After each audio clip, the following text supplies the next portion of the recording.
ಸೂರ್ಯ ಧರ್ಮ ಕಾಲ ಸರ್ಗೆ ನರನಾರಾಯಣ ಋಷಿ ಭೂತ್ವಾ ಆತ್ಮ ಉಪಶಮ ಉಪೇತಂ ಅಕರೋ ದುಶ್ಚರಂ ತಪಃ.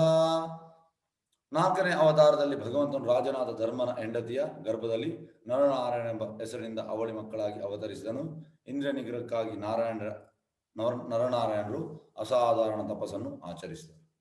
ನೋಡಿ, ಈ ರೀತಿ ತಪಸ್ಸು ನಮಗೆ ಮಾಡಲಿಕ್ಕಿಲ್ಲ. ಇಲ್ಲಿ ಅಸಾಧಾರಣ ತಪಸ್ಸು.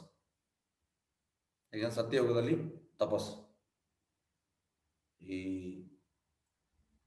ತ್ರೇತಯುಗದಲ್ಲಿ ಯಾಗ, ಅಂದರೆ ತ್ರೇತಯುಗದಲ್ಲಿ ಶುಚಿತ್ವ, ಸತ್ಯಯುಗದಲ್ಲಿ ತಪಸ್ಸು, ತ್ರೇತಯುಗದಲ್ಲಿ ಶುಚಿತ್ವ, ಮತ್ತು ದ್ವಾಪರ ಯುಗದಲ್ಲಿ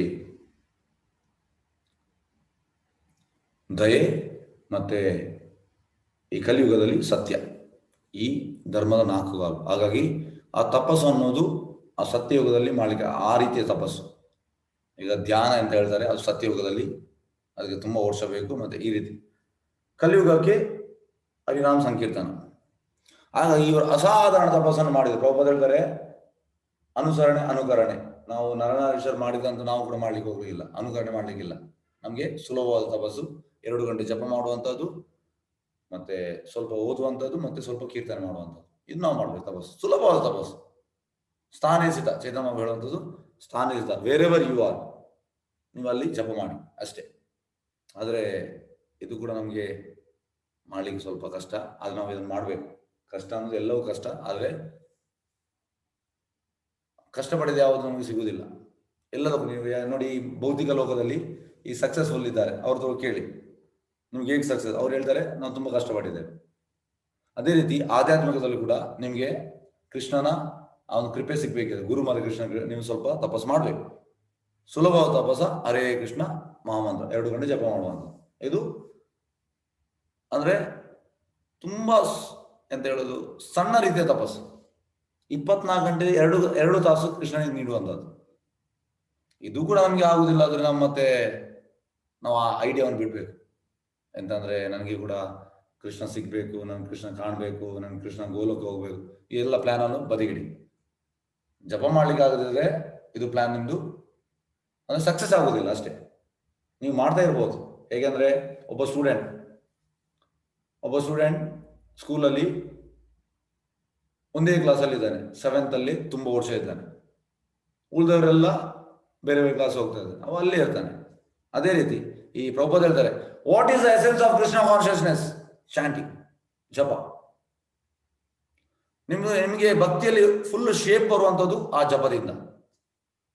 ಹಾಗಾಗಿ ನಾವು ಆ ಒಂದು ತಪಸ್ಸು ಮಾಡಬೇಕು. ನೋಡಿ, ಇಲ್ಲಿ ಇಂದ್ರಿಯ ನಿಗ್ರಹಕ್ಕಾಗಿ ನಾರಾಯಣರು ಅಸಾಧಾರಣ ತಪಸ್ಸನ್ನು ಆಚರಿಸ್ತಾರೆ. ಅದು ನಮಗೆ ಊಹಿಸ್ಲಿಕ್ಕೆ ಸಾಧ್ಯ ಇಲ್ಲ, ಅಷ್ಟು ಅಂತ ತಪಸ್ಸು. ಓಕೆ, ಈಗ ಭಾವಾರ್ಥಕ್ಕೆ ಬರುವ.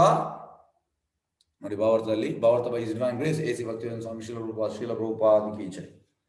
ಋಷಭರಾಜನ್ ತನ್ನ ಪುತ್ರರಿಗೆ ದಿವ್ಯ ಸಾಕ್ಷಾತ್ಕಾರಕ್ಕೆ ತಪಸ್ಸೊಂದನ್ನು ಮಾನವ ಏಕಮಾತ್ರ ಕರ್ತವ್ಯ ಎಂದು ಬೋಧಿಸಿದಂತೆ ನಮಗೆ ಅದೇ ಸಂಗತಿಯನ್ನು ಬೋಧಿಸಲು ಸ್ವಯಂ ಭಗವಂತನೇ ನರನಾರಾಯಣ ಅವತಾರದಲ್ಲಿ ಅದನ್ನು ಆಚರಿಸಿ ತೋರಿಸಿದನು.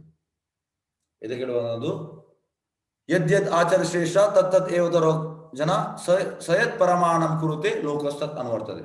ಅಂದ್ರೆ ಲೀಡರ್ ಆದವ ಅದನ್ನು ಮಾಡಿ ತೋರಿಸುವಂಥದ್ದು. ಇಲ್ಲಿ ನರನಾರೀಶ ಬೇರೆ ಯಾರಲ್ಲ, ಅದು ಕೃಷ್ಣನೇ. ನರ ಅಂದ್ರೆ ಅರ್ಜುನ, ನಾರಾಯಣ ಅಂದ್ರೆ ಕೃಷ್ಣ. ಅವರು ಎಕ್ಸಾಂಪಲ್ ಆಗಿ ಮಾಡಿ ತೋರಿಸುವಂಥದ್ದು ಆ ತಪಸ್ಸನ್ನು. ಅವ್ರು ಮಾಡಿ ತೋರಿಸಿ ಮತ್ತೆ ನಮಗೆ ಹೇಳ್ತಿದ್ದಾರೆ ಮಾಡಿ ಅಂತ. ಹೇಗಂದ್ರೆ, ಇದಕ್ಕೊಂದು ಸಣ್ಣ ನಿಮ್ಗೆ ಉದಾಹರಣೆ ಕೊಡ್ತೇನೆ. ಒಂದು ಹೆಂಗಸು ಅವನ ಮಗುವನ್ನು ಸ್ವಾಮೀಜಿ ಹತ್ರ ಕರ್ಕೊಂಡು ಹೋದ್ರು. ನೋಡಿ, ನಮ್ದು ಕೂಡ ಇದೆ.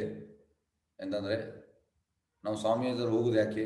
ಆ ಕೃಷ್ಣ ಸಿಗ್ಲಿಕ್ಕೆ. ಆದ್ರೆ ಈ ಹೆಂಗಸು ನೋಡಿ, ಅವ್ರು ಹೇಳುವುದು, ನನ್ನ ಮಗ ತುಂಬಾ ಸ್ವೀಟ್ ಮತ್ತು ಚಾಕ್ಲೇಟ್ ತಿಂತಾನೆ, ಅವನಿಗೆ ಹೇಳಿ ತಿನ್ಬೇಡಿ ಅಂತ ಇದೆ.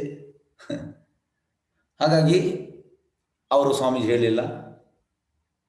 2ನೇ ದಿವಸ ಕರ್ಕೊಂಡು ಹೋದ್ರು, ಆಗ ಕೂಡ ಹೇಳಿಲ್ಲ. 3ನೇ ದಿವಸ ಕರ್ಕೊಂಡು ಹೋದ್ರು, ಆಗ ಕೂಡ ಹೇಳಿಲ್ಲ. 4ನೇ ದಿವಸ ಸ್ವಾಮೀಜಿ ಹೇಳಿದ್ರು, ನೀನು ತಿನ್ಬೇಡ ಅಂತ. ಆಗ ಹೆಂಗಸಿಗೆ ಆಯ್ತು, ಸ್ವಾಮೀಜಿ ನೀವು 3 ದಿವಸ ಯಾಕೆ ಹೇಳಿಲ್ಲ? 3 ದಿವಸ ನಾನು ಕೂಡ ಸ್ವೀಟ್ ತಿಂದಿದ್ದೇನೆ. ಹಾಗಾಗಿ ನಾವು ತಿಂದು ನಾವು ಹೇಳಿದ್ರೆ ಅದು ಪ್ರಯೋಜನ ಆಗುದಿಲ್ಲ. ಅದೇ ರೀತಿ ಇಲ್ಲಿ ಅಂತಂದ್ರೆ, ಕೃಷ್ಣ ನರನಾದ ಋಷಿಯಾಗಿ ಅವ ತಪಸ್ಸು ಮಾಡಿ ತೋರಿಸಿದಾನೆ, ಹಾಗಾಗಿ ನಮ್ಗೆ ಹೇಳ್ತಿದ್ದಾನೆ ತಪಸ್ಸು ಮಾಡ್ಲಿಕ್ಕೆ, ಮಾಡದೆ ಹೇಳುವುದಲ್ಲ. ಹಾಗಾಗಿ ಇದನ್ನು ನಾವು ತಿಳಿಯಬೇಕು. ಮತ್ತೆ ನೋಡಿ ಇಲ್ಲಿ ಪ್ರಭುಪಾದ್ ಆ ಋಷಭದೇವನಿಗೆ 100 ಮಕ್ಕಳಿದ್ರು. ಅದ್ರಲ್ಲಿ ಒಂದು ಭರತ್ ಮಹಾರಾಜ್, ಮತ್ತೆ 9 ನವಯೋಗೇಂದ್ರಾಸ್. ಋಷಭದೇವ ಕೂಡ ನೆಕ್ಸ್ಟ್ ಬರ್ತದೆ, ಅವ ಕೃಷ್ಣನ ಇನ್ಕಾರ್ನೇಷನ್.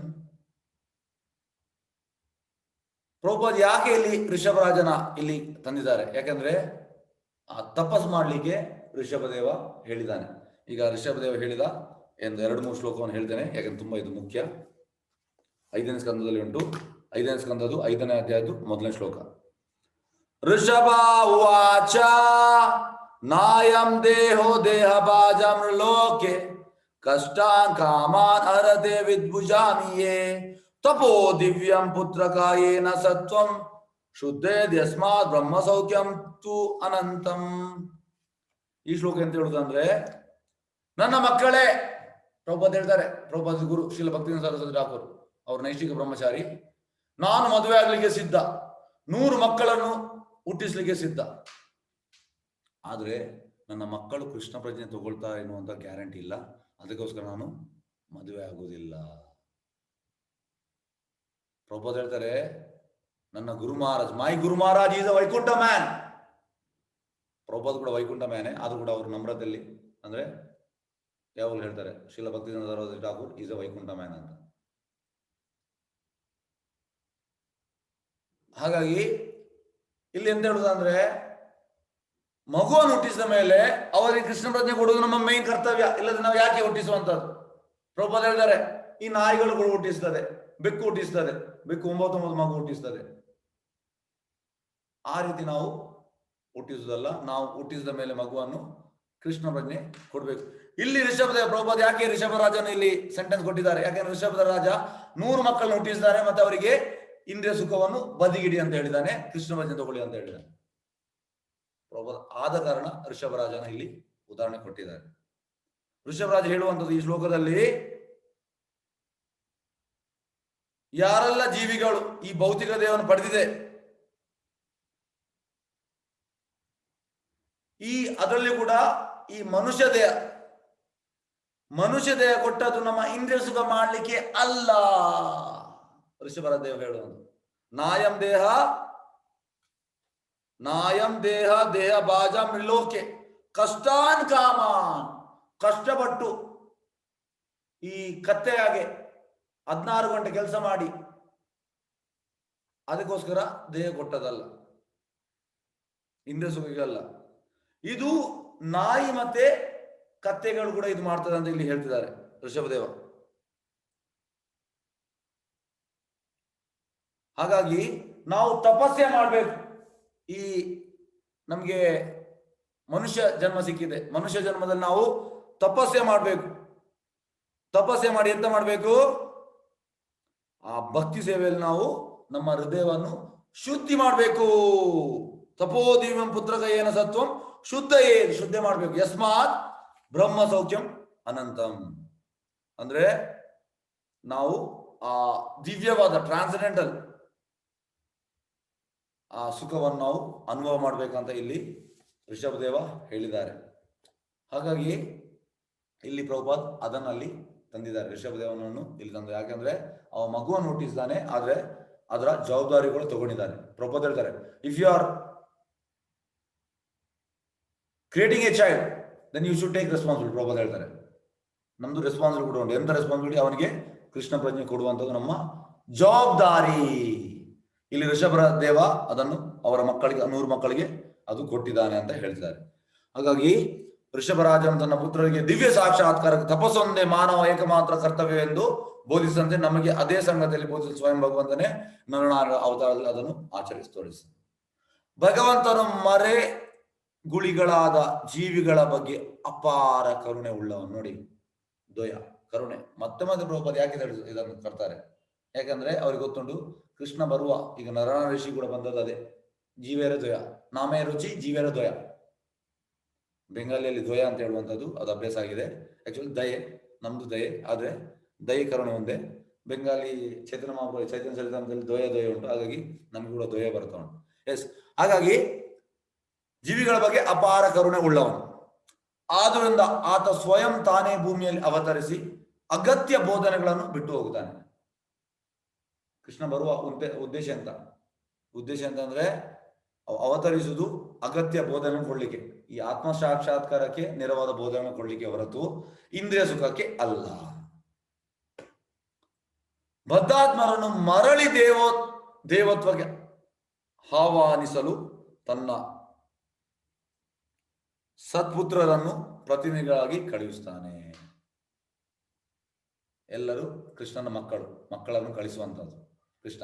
ಈಗ ಶುದ್ಧ ಭಕ್ತರು, ಈಗ ಪ್ರಭುಪಾದನ್ನು ಚೇತನ ಬಾಬು ಅಂತ ಹೇಳಿದರೆ ಮೋರ ಸೇನಾಧಿಪತಿ ಭಕ್ತ, ನನ್ನ ಸೇನಾಧಿಪತಿ ಬಾಬಾ ಬರ್ತಾನೆ ಅಂತ ಹೇಳಿದ್ದಾರೆ, ಅದು ಬೇರೆ ಆದ್ರೆ ಪ್ರಭುಪಾದ. ಹಾಗಾಗಿ ಸತ್ಪುತ್ರರನ್ನು ಪ್ರತಿನಿಧಿಗಳಾಗಿ ಕಳುಹಿಸ್ತಾನೆ ಕೃಷ್ಣ. ಯಾಕೆ? ಬದ್ಧಾತ್ಮರನ್ನು ಮರಳಿ ಭಗವಂತನೆಡೆಗೆ ಕೊಂಡೋಗ್ಲಿಕ್ಕೆ, ಬ್ಯಾಕ್ ಟು ಗಾಡ್. ಇತ್ತೀಚೆಗೆ ಎಲ್ಲರಿಗೂ ನೆನಪಿರುವಂತೆ ಶ್ರೀ ಚೈತನ್ಯ ಮಹಾಪ್ರಭುಗಳು ಕೂಡ ಅಂತ ಉದ್ದೇಶಕ್ಕಾಗಿ ಭೂಮಿಯಲ್ಲಿ ಆವಿರ್ಭವಿಸಿದ್ದಾರೆ. ಚೈತನ್ಯ ಮಹಾಪ್ರಭು ಉದ್ದೇಶ ಕೂಡ ಇದೆ, ಅಂದ್ರೆ ಅವರು ನಮೋ ಮಹಾವದನಾಯ ಕೃಷ್ಣ ಪ್ರೇಮ ಪ್ರದಾಯತೆ, ಆ ಕೃಷ್ಣ ಪ್ರೇಮ ಕೊಡ್ಲಿಕ್ಕೆ ಚೈತನ್ಯ ಮಹಾಪ್ರಭು ಬಂದದ್ದು. ಈ ಔದ್ಯೋಗಿಕ ಲೋಹಯುಗ ನೋಡಿ, ಲೋಹಯುಗ ಅಂದ್ರೆ ಕಬ್ಬಿಣ, ಸತ್ಯಯುಗ ಬಂಗಾರ, ತ್ರೇತಾಯುಗ ಸಿಲ್ವರ್, ಮತ್ತೆ ಈ ಬೆಳ್ಳಿ, ತ್ರೇತಾಯುಗ ಬೆಳ್ಳಿ, ಮತ್ತೆ ದ್ವಾಪರಯುಗ ತಾಮ್ರ, ಕಲಿಯುಗ ಕಬ್ಬಿಣ, ಲೋಹಯುಗ. ಯಾಕೆಂದ್ರೆ ಎಲ್ಲರೂ 99% ಜನರು ಪತಿತಾತ್ಮರು, ಬದ್ಧಾತ್ಮರು, ಯಾರಿಗೂ ಕೃಷ್ಣನಲ್ಲಿ ಆಸಕ್ತಿ ಇಲ್ಲ. ಹಾಗಾಗಿ ಇದಕ್ಕೆ ಲೋಹಯುಗ. ಲೋಹಯುಗದ ಪತಿತಾತ್ಮರನ್ನು ಅನುಗ್ರಹಿಸುವುದು ಅವರ ಅವತಾರದ ಉದ್ದೇಶವಾಗಿತ್ತು. ಚೈತನ್ಯ ಮಹಾಪ್ರಭು ಎಲ್ಲರಿಗೂ ಕೃಷ್ಣ ಪ್ರೇಮ ಕೊಡ್ಲಿಕ್ಕೆ ಬಂದಿದ್ದಾರೆ. ಇದಕ್ಕೆ ಒಂದು ಪದ್ಯ ಉಂಟು, ಆ ಪದ್ಯವನ್ನು ಹೇಳ್ತೇನೆ. ಈ ಸುರಭಿ ಕುಂಜ್, ಭಕ್ತಿವಿನೋದ್ ಠಾಕೂರ್ ಮನೆ ಹತ್ತಿರ ಸುರಭಿ ಕುಂಜ್ ಅಂತ ಉಂಟು. ಅಲ್ಲಿ ಅಂದ್ರೆ ಗೋಲೋಕದಿಂದ ಸುರಭಿ ಅಂದ್ರೆ ಎಲ್ಲ ಗೊತ್ತಿರ್ಬೋದು. ಚಿಂತಾಮಣಿ ಪ್ರಕಾರ ಸದ್ಮಶು ಕಲ್ಪ ವೃಕ್ಷ ಲಕ್ಷಾವೃತೇಶು ಸುರಭಿ ಅಂದ್ರೆ ನಿಮ್ಗೆ ಅದು ಕಲ್ಪತರು, ಅನ್ಲಿಮಿಟೆಡ್ ನಿಮ್ಗೆ ಹಾಲು ಬರ್ತದೆ ಅದರಲ್ಲಿ. ಮತ್ತೆ ನಿಮ್ಗೆ ಸುರಭಿಯಲ್ಲಿ ನಿಮ್ಗೆ ಎಲ್ಲ ಅನ್ಲಿಮಿಟೆಡ್ ಬರ್ತದೆ. ಒಂದು ಸುರಭಿ ಇದ್ರೆ ನಿಮ್ಗೆ ಎಲ್ಲ ಇದು ಇಚ್ಛೆ ಈಡೇರ್ತದೆ. ಹಾಗಾಗಿ ಸುರಭಿ ಗುಂಜಲ್ಲಿ ನಿತ್ಯಾನಂದ ಪ್ರಭು ಹೇಳುವಂಥದ್ದು, ಬೋರೋ ಸುಖೇರ್ ಕಬೋರ್ ಗಾಯ್, ಬೋರೋ ಸುಖೇರ್ ಕಬೋರ್ ಗಾಯ್, ಬೋರೋ ಸುಖೇರ್ ಕಬೋರ್ ಗಾಯ್, ಬೋರೋ ಸುಖೇರ್ ಕಬೋರ್ ಗಾಯ್, সুরভি কুঞ্জেতে নামের হাটে খুলেছে ಕುದುನಿತಾಯ್. ಎಂತದು ಎಂತಂದ್ರೆ ಒಂದು ಒಳ್ಳೆ ನ್ಯೂಸ್ ಉಂಟು. ನಿತ್ಯಾನಂದ ಪ್ರಭು ಮಾರ್ಕೆಟ್ ಪ್ಲೇಸ್ ಓಪನ್ ಮಾಡಿದ್ದಾರೆ ಸುರಭಿ ಕುಂಜಲ್ಲಿ. ಎಂತ ಮಾರ್ಕೆಟ್ ಪ್ಲೇಸ್? ಎಲ್ಲರಿಗೂ ಕೃಷ್ಣ ಪ್ರೇಮ ಕೊಡುವಂಥದ್ದು. ಕಾಸ್ಟ್ ಎಂತ ಅದರ ಕಾಸ್ಟ್? ಆಕ್ಚುಲಿ ಇದರ ಕಾಸ್ಟ್ ತುಂಬಾ ಜಾಸ್ತಿ ಉಂಟು, ಆದ್ರೆ ಸ್ವಲ್ಪ ನೀವು ನಂಬಿಕೆ ಇಟ್ಟು ಬಂದ್ರೆ ನಿಮ್ಗೆ ಕೊಡ್ತಾರೆ. ಹೇಗಂದ್ರೆ ಇದಕ್ಕೆ ಉದಾಹರಣೆ, ಇಲ್ಲಿ ಒಂದು ಹೊರಗಡೆ ಒಬ್ಬ ತರಕಾರಿ ಮಾಡ್ತಾನೆ, ಟೊಮೆಟೊದು ಕಾಸ್ಟ್ 20 ರೂಪಾಯಿ ಇಟ್ಕೊಡುವ, ಆದ್ರೆ ಅವ 1 ರೂಪಾಯಿ ಕೊಡುವಂಥದ್ದು, ಎಲ್ಲರೂ ಹೋಗ್ತಾರೆ ಅಲ್ಲಿ. ಅದೇ ರೀತಿ ಈ ಕೃಷ್ಣ ಪ್ರೇಮದ ಕಾಸ್ಟ್ ತುಂಬಾ ಜಾಸ್ತಿ. ಚೈತನ್ಯ ಬಾಬು ಕೃಷ್ಣ ಪ್ರೇಮ ಕೊಡ್ಲಿಕ್ಕೆ ಬಂದದ್ದು, ಆದ್ರೆ ಸ್ವಲ್ಪ ನೀವು ನಂಬಿಕೆ ಇಟ್ಕೊಂಡು ಹೋದ್ರೆ ನಿಮ್ಗೆ ನಿತ್ಯಾನಂದ ಬಾಬು ಎಲ್ಲರಿಗೂ ಕೊಡ್ತಾರೆ ಕೃಷ್ಣ ಪ್ರೇಮ. ಹಾಗಾಗಿ ಚೈತನ್ಯ ಬಾಬು ಬಂದ ಉದ್ದೇಶ ಇದೆ ನೋಡಿ. ಶ್ರೀ ಚೈತನ್ಯ ಮಹಾಪ್ರಭು ಕೂಡ ಅಂತ ಉದ್ದೇಶಕ್ಕೆ ಭೂಮಿಯಲ್ಲಿ ಆವಿರ್ಭವಿಸಿದ್ರು. ಈ ಔದ್ಯೋಗಿಕ ಲೋಹಯುಗದ ಪತಿತಾತ್ಮವನ್ನು ಅನುಗ್ರಹಿಸುವುದು ಅವರ ಅವತಾರದ ಉದ್ದೇಶವಾಗಿತ್ತು. ನಾರಾಯಣ ಈ ಅವತಾರವನ್ನು ಹಿಮಾಲಯದ ಪರ್ವತಾವಳಿಯ ಬದಿರಿ ನಾರಾಯಣದಲ್ಲಿ ಈಗಲೂ ಭಕ್ತಾದಿಗಳು ಆರಾಧಿಸುತ್ತಾರೆ. ಎಸ್, ಈಗ ಕೂಡ ನಾರಾಯಣ ಋಷಿಯನ್ನು ಆರಾಧನೆ ಮಾಡ್ತಾರೆ ಬದ್ರಿನಾರಾಯಣದಲ್ಲಿ. ಎಸ್, ಯಾವ್ದಾದ್ರು ಪ್ರಶ್ನೆ ಅಂತಲ್ಲಿ ಕೇಳ್ಬಹುದು. ವಂಚಕಲ್ಪತರು ವಿಶ್ಯ ಕೃಪಾ ಸಿಂಧು ಪದ್ಮನಾಭ ಪಾವನೇವು ವೈಷ್ಣವ ನಮೋ ನಮ. ಅನಂತ ಕೋಟಿ ವೈಷ್ಣವ ಜಯ. ನಾಮಾಚಾರ್ಯ ಶ್ರೀ ಹರಿದಾಸ್ ಠಾಕೂರ್ ಜಯ.